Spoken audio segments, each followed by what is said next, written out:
They say old age is not a disease, but strength and triumph over trials. At 73, Ali Hamar has overcome so many of those.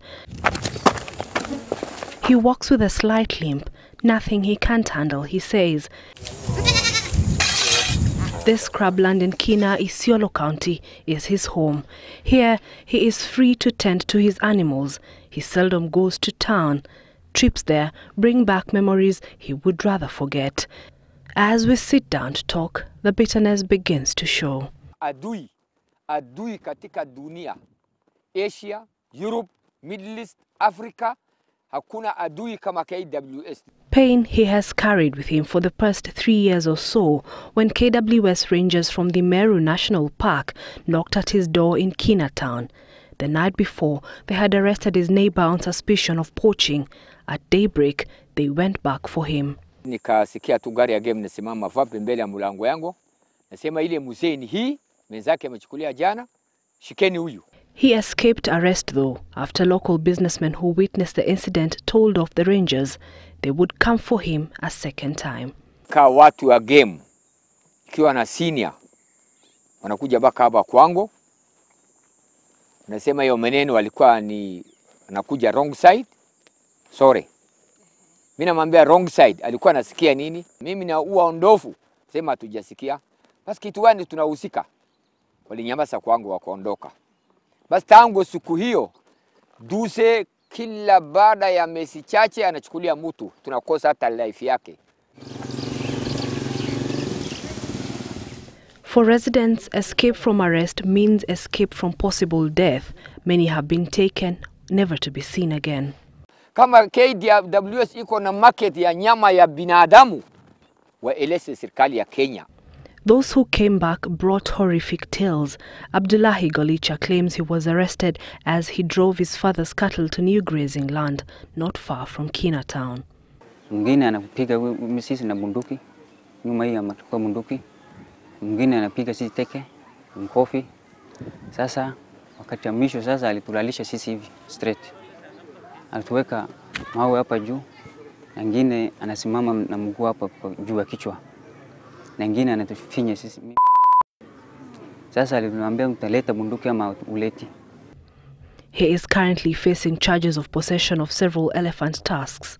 This was using our canine unit, and they were able to actually track them because the dogs were able to follow the scent and actually go and point out those people. Like many others, Abdullahi swears he was framed.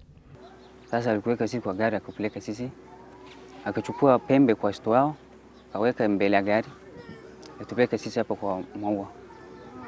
Kitokea tulipeleka sisi huko, tulilala hapo ndani siku 2. Siku ya 3 tulitoka na bone.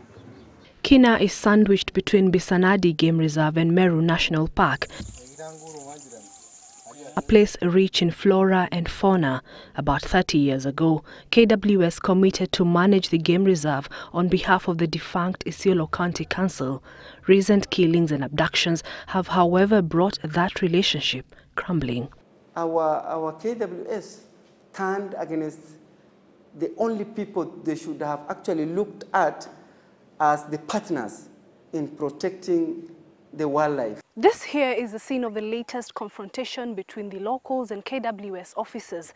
With the fence separating the park and the village just a few meters from here, this is almost a no-go zone for them, despite holding the only source of water for them and their animals. The law, it's double-edged. So if you are not respectful to the environment and the wildlife, the law will speak for the wildlife. The wildlife body says poachers have killed several rhinos and elephants the past 2 years. Residents deny involvement. Sisi ndio tunachunga mnyama kuliko nyinyi. Community that have always lived with this wildlife as being seen as a problem rather than a solution to resolve a problem that has been long outstanding. We've received intelligence from that community, and that's how we've been able to manage the issues of poaching. Mzee Hamar is constantly haunted by faces of his missing friends. Ukiona bibi yake na watoto yake yote naita mimi babu. Anahesabu kama baba ya baba yake mimi. Maana mimi ndio nilikuja naye hapa. Watoto kuja kwa bomu yangu, watoto nalilia kwangu na mimi nalilia kwao. Kwa hivyo and there's kind of little we can do ourselves in terms of how do we, if we tell you that we are not responsible, what else can we say so that we make you feel satisfied? So, and that's when now they went to start these demonstrations. So police are yet to charge anyone in connection with the disappearances, and while KWS says it is open to investigations by an independent body, the Senate Security Committee is probing the matter. Na hatujakuja hapa mchezo wa kuongea maneno ambayo itakwisha hapa. Tunajua ile uchungu ambayo raia wa hapa wako nayo. Watu ambao wamepoteza maisha. Akina mama hapa ambao wamepoteza waume zao. Na suluhisho lazima lipatikane. For now, more than a dozen mothers wait and hope for the return of their husbands, unable to provide answers to their children. Who will solve this troubling puzzle? Esther Kahumbi, Sunday Live.